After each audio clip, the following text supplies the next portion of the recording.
नमस्कार दोस्तों, अरमान सर के ऑफिशियल यूट्यूब चैनल पे आप सभी की स्वागत है। आज आप सभी के सामने बहुत ही जमदार दमदार एक क्लास लेके आए हुए हैं। आप सभी से रिक्वेस्ट है कि चैनल पर नए हैं तो चैनल को सब्सक्राइब करें, वीडियो को शेयर करना ना भूलें। देखिए मेरे दोस्तों, आप सभी को पता है कि STET का फॉर्म बहुत तेजी से भरे जा रहे हैं और मैंने जैसे आप सभी को बताया था जब STET का नोटिफिकेशन आने वाला था कि मेरे दोस्तों जब भी STET का नोटिफिकेशन आ जाएगा उसकी कॉमर्स की तैयारी फुली फ्री ऑफ कॉस्ट आपको कराई जाएगी।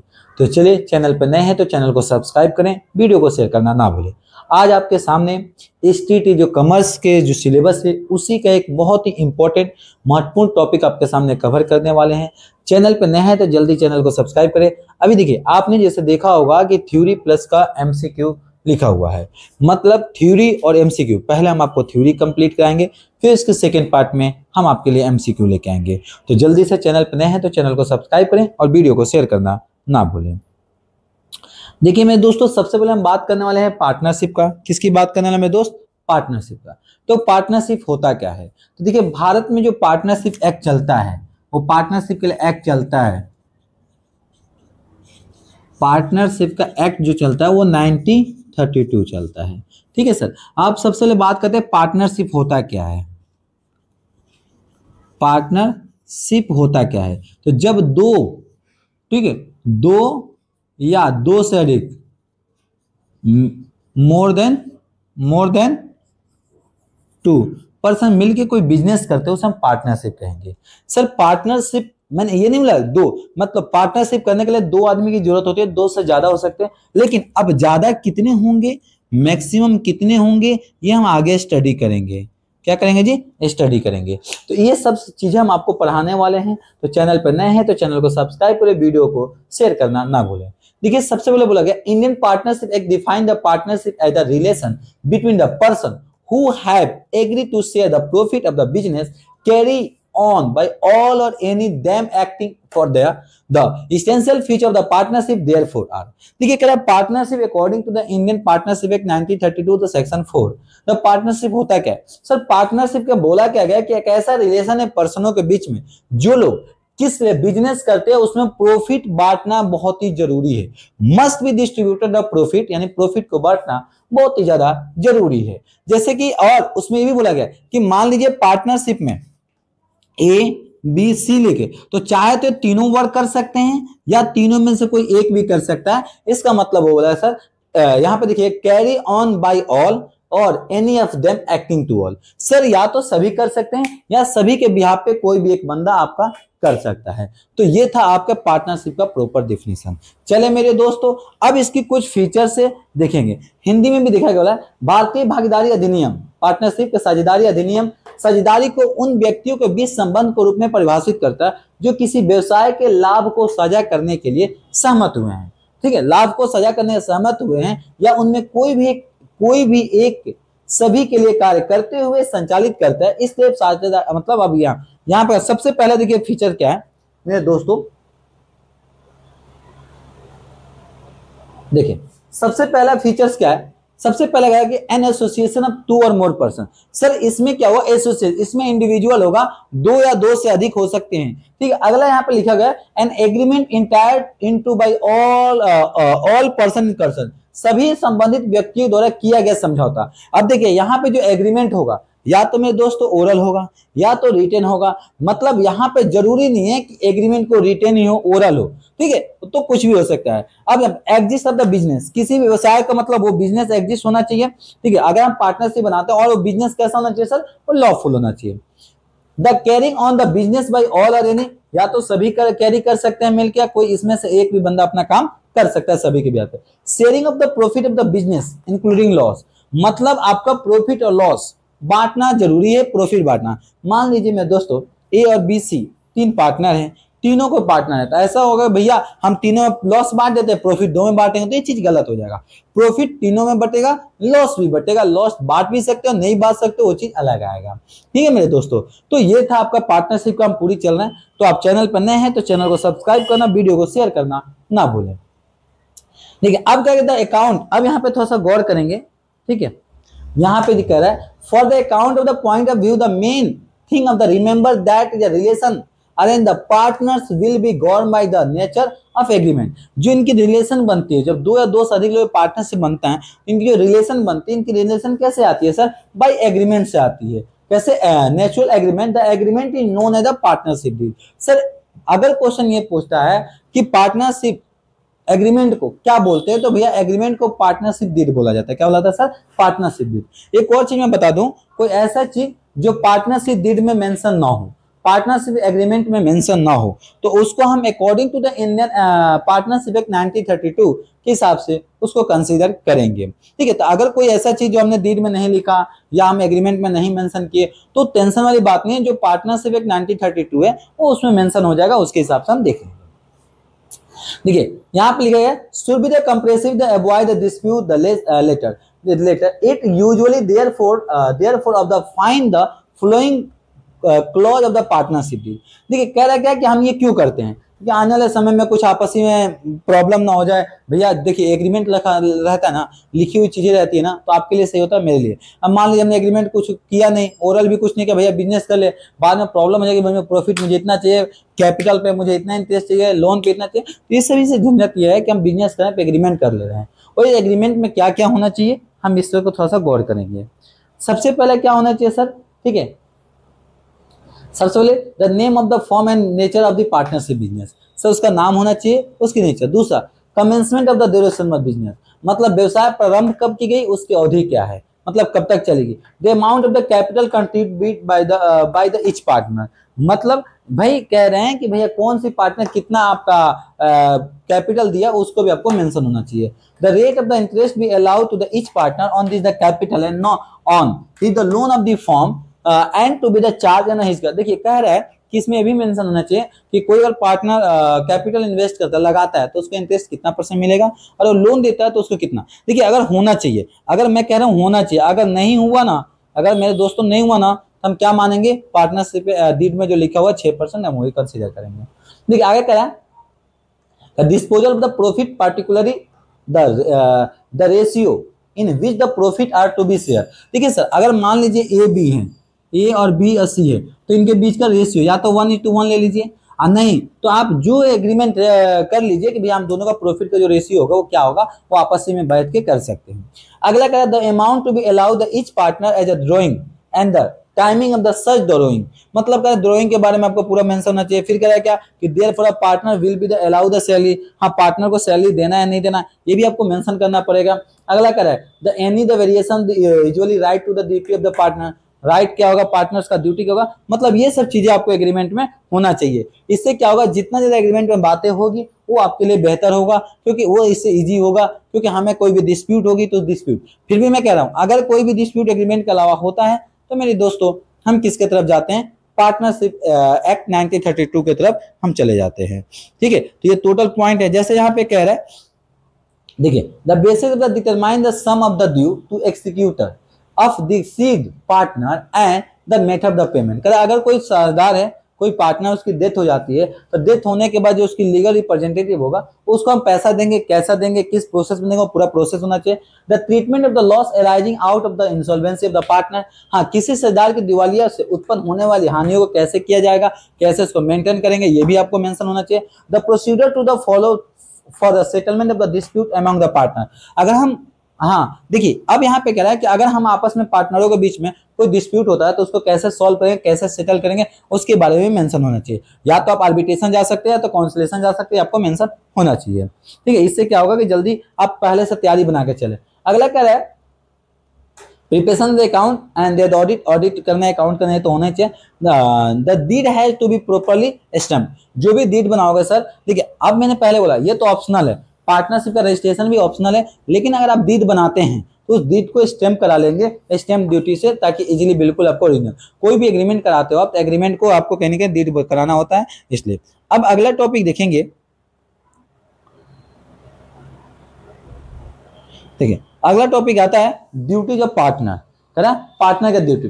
देखिए अगर चैनल पर नए हैं तो चैनल को सब्सक्राइब करें, वीडियो को शेयर करें, लाइक करें, कमेंट करके मेरे दोस्तों अपनी राय को जरूर व्यतीत करें, क्योंकि सर आपके एक एक कमेंट, एक एक चीजें हमें मोटिवेशन के जरिए बनती है। अगर क्लासेस में कोई प्रॉब्लम है, कोई खामियां दिख रही है तो आप कमेंट करिए, हम चाहेंगे कि नेक्स्ट क्लास से उसके दूर करेंगे। सबसे पहले देखें पार्टनर्स की ड्यूटीज, सॉरी पार्टनर्स की राइट्स। सबसे पहले पार्टनर की राइट देखेंगे। Every partner is bounded by the diligently they carry on the business of the firm to the generated the common advantage। ठीक है, unless the agreement provided there is no salary। ठीक है, प्रत्येक साझेदार firm को व्यवसाय को अधिकतम सामान्य लाभ के लिए लगन से चलने वाली बाध्यता है। जब तक ये समझौते में प्रावधान न हो वो कोई वेतन नहीं दिया जाएगा। सर देखिए उसकी राइट है कि जो भी फॉर्म में काम करेगा करोगे, लेकिन अगर डीड में मेंशन नहीं है कि आपको सैलरी नहीं दिया जाएगा तो आप सैलरी आपको नहीं मिलेगा, पार्टनरशिप में आपको काम करना पड़ेगा। दूसरा कह रहा है क्या, एवरी पार्टनर मस्ट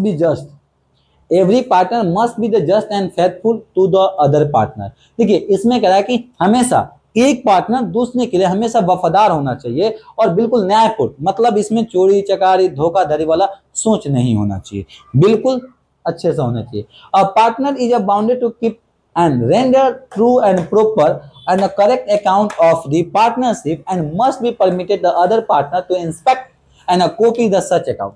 देखिए क्या रहा है कि भैया साझेदार को साझेदारी के सच्चे उचित और सही खाते को रखने के प्रस्तुत करने के बाध्य है, मतलब बिल्कुल ट्रू एंड फेयर रखना है। सर उसमें जो भी अकाउंट आप मेंशन करोगे, चाहे कोई भी पार्टनर से कोई भी इंसान आके आपको इंस्पेक्शन कर सकता है, उसमें कोई गलत नहीं होना चाहिए, मतलब आपके अंदर में धोखाधड़ी का कोई भावना नहीं होना चाहिए। जो आपने खर्च किया है, जो कुछ किया है, बिल्कुल आप सही मेंशन करें, उसमें कोई दिक्कत वाली बात नहीं है।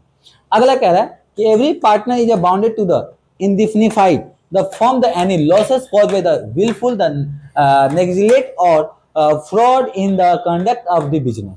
प्रत्येक साझेदार व्यवसाय को संचालन में उसकी जानबूझकर की गई अपेक्षा धोखाधड़ी के कारण हुई किसी हानि के लिए फर्म की क्षतिपूर्ति देने का बाध्य है। मतलब अगर मान लीजिए ABC 3 पार्टनर है, अब C ने कोई ऐसा एग्रीमेंट कर दिया जिससे आपको लॉस हो गया बहुत ज्यादा, तो उस लॉस में सिर्फ C बेयर नहीं करेगा, उसके लिए आप भी है, हम मिलके म्यूचुअली आपको लॉस जो भी होगा हम उसको बेयर करेंगे। अगला देखेंगे ई नंबर पॉइंट क्या कह रहा है, a partner must be not a carry on the comparative the business nor a use to the property of the firm for the private purpose in both cases the must be hand over to the firm and a profit or gaining the made by him the but must be himself the suffer from the losses in matter. ठीक है, कोई भी साझेदार न तो कोई प्रतिस्पर्धी व्यवसाय चलाना चाहिए, उसके अलावा मतलब कोई कंपटीशन नहीं चलाना चाहिए, और न ही फर्म की संपत्ति को अपने निजी उद्देश्य के लिए उपयोग करना चाहिए। सर आप पार्टनर्स हो, ऐसा नहीं कि कोई फर्म की संपत्ति लेकर आते हैं और उनको प्राइवेटली अपने प्राइवेट यूज करते हैं, सब चीजें नहीं होना चाहिए। उसे अपने द्वारा अर्जित कोई भी लाभ प्राप्ति फर्म को सौंपनी होगी। और उसने कोई भी एग्रीमेंट किया, कुछ भी किया, तो अपने जो भी उसने लाभ कमाया वो आपको फर्म को देना होगा। लेकिन यदि कोई हानि हुई तो उसे स्वयं वहन करना होगा। तो ये थोड़ा सा है कि अगर मतलब आपने कुछ ऐसा कर दिया तो आपको कहीं ना कहीं खुद को वहन करना पड़ेगा। अगला देखेंगे 1 number point, every partner is bounded to share the loss equally with the others. मतलब हमेशा अगर कुछ नहीं बोला है तो इक्वली लॉस शेयर करोगे, आपने एग्रीमेंट में मेंशन कर दिया तो आपको वो मानना पड़ेगा। अब partner is bounded act with the scope of the authority. एक साझेदार अपने अधिकार के दायरे में कार्य करने के लिए बाध्य है। जो आपकी राइट से जो अधिकार है आप उसमें बाध्य, अधिकार से बाहर आप नहीं जाएंगे। और उसके बाद जाते हैं, कोई लॉस होता है तो आप उसके जिम्मेदार होंगे। No partner can assign the transfer his partnership interest or any other person as to be, ठीक है, make him the partner in a business. कोई भी साझेदार अपनी साझेदारी के हित में अन्य व्यक्ति को सौंपे हस्तांतरित नहीं कर सकता जिससे वह व्यवसाय में साझेदार बन सके। अब मान लो मैं बोलूंगा भाई मैं पार्टनर हूँ, अब मैं पार्टनर नहीं हूँ, मेरी वाइफ आएगी, तो ये सब चीजें नहीं होगा। और आप पार्टनर हो तो आप अपना पार्टनरशिप किसी को ट्रांसफर नहीं कर सकते। अब आता है भैया, जब आपको कुछ राइट है तो कुछ आपका पावर भी होगा पार्टनर्स का।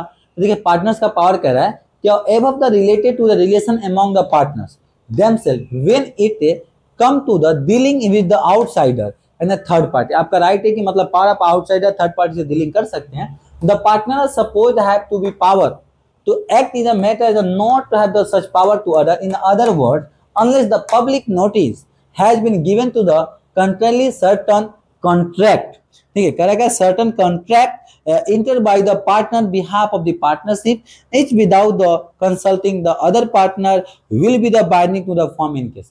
देखिए आपका पावर ये है कि मेरे दोस्तों आप पार्टनर्स हैं, आप किसी भी बीपी साजिश सूचना देंगे और सूचना देने नोटिस देंगे, नोटिस देने के बाद जो भी काम होगा आप पार्टनरशिप क्या करेंगे।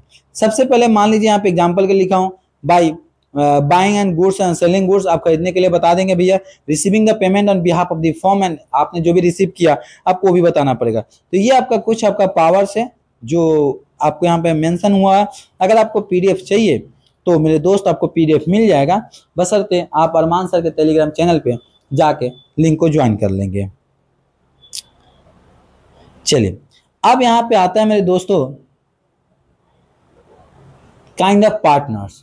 पार्टनर कितने प्रकार के होते हैं, ठीक है। काइंड ऑफ पार्टनर, पार्टनर कितने प्रकार के होते हैं, देखिए। तब अब यहाँ पे मैं 2 बोलूँ, 3 बोलूँ, 4 बोलूँ, ऐसा कुछ नहीं होगा। हम यहाँ पे नेचर देखेंगे, ऑन बिहाफ के हिसाब से देखेंगे कि पार्टनर्स हमारे जो होते हैं वो कितने प्रकार के होते हैं, ठीक है। तो देखिए, the beside usually the partner है the contribute the capital in the form, take the part in a business, the flowing is a special type of the partner. देखिए पार्टनर्स वो होता है जो इंसान हमारे फॉर्म में कैपिटल को इन्वेस्ट करता है, बिजनेस को कैरी करता है, उसे हम पार्टनर्स मानेंगे। जैसे कुछ देखेंगे, सबसे पहला स्लीपिंग या डोरमेट पार्टनर। क्या भाई, स्लीपिंग या डोरमेट पार्टनर।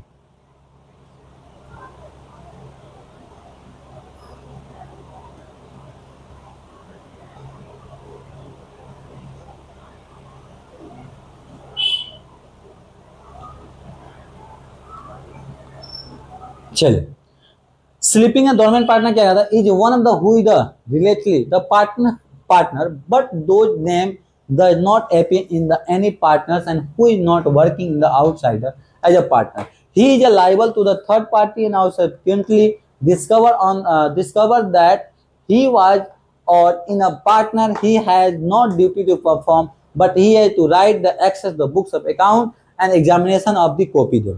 ये कह रहा है एक ऐसा पार्टनर्स होता है जो वास्तव में साझेदार है के रूप में दिखाई नहीं देता, मतलब ये कोई डॉक्यूमेंट में साझेदार नहीं है जिससे किसी बाहरी लोगों को साझेदार के रूप में जानते हैं, ना ही उसे बाहरी जानते हैं। वह उन तृतीय पक्षों के प्रति उत्तरदायी है जिन्हें बाद में पता चलता है कि वह साझेदार था, ठीक है, या कोई भी कर्तव्य नहीं निभा रहा है, लेकिन उसे लेखा मतलब अकाउंट तक पहुंचने और उसकी जांच करने की प्रतिलिपि बनाने के अधिकार है। मतलब उसको कोई मतलब नहीं है कोई इतना प्रॉफिट क्या हो रहा, वो आएगा स्लीपिंग है, सोया हुआ है, उसे कोई मकसद नहीं, वो आएगा जब भी मन के भैया अपना फॉर्म का चेक के चला गया, ठीक है, वो स्लीपिंग पार्टनर है। अगला था सर नॉमिनल पार्टनर, नामात्र एक साझेदार। उसको कहते हैं the who is the partner name in use if he were the member of the firm, वो मेंबर होगा but who really is not a partner, really partner नहीं है। He is liable to the third party for all act them as the firm and where is a real partner। देखिए क्या रहा है कि वह व्यक्ति होता है जिसका नाम एक प्रकार का प्रयुक्त होता है, मेंशन होता है, मानो तो यह फर्म का सदस्य हो लेकिन वास्तव में साझेदार नहीं होता है, एक्चुअल में पार्टनर्स नहीं है। वह फर्म के सभी कार्यों के लिए तृतीय पक्ष थर्ड पार्टी के लिए प्रति इस प्रकार उत्तरदायी है मानो कि वास्तविक पार्टनर है, लेकिन वो अगर थर्ड पार्टी के लिए वो लाइबल होगा जैसे कि नॉर्मल पार्टनर आपको लाइबल होगी। अगला कह रहा है पार्टनर इन प्रॉफिट ओनली, एक ऐसा पार्टनर जैसे मान लीजिए जो सिर्फ प्रॉफिट लेगा, उसे लॉस से कोई मतलब नहीं है। अब मान लीजिए ABC है, डी बना लिया, डी का बहुत अच्छा नेचर था, उसने बहुत अच्छा काम करता था, वो हमारे कंपनी का एम्प्लॉय था, वो छोड़ के जा रहा था, हमने बोला एक काम कर भाई तू आज हम पार्टनर तेरे को 1% प्रॉफिट देंगे, लॉस तेरे को बेयर नहीं करना। तो ऐसा कुछ भी अपने फर्म को आगे बढ़ाने के लिए हमने ऐसा करके आप कर सकते हैं। अगला आता है सर पार्टनर बाय स्टॉपल, और ये थोड़ा सा कभी कभी पूछ देते हैं पेपर में, थोड़ा सा गौर से देखेंगे आप।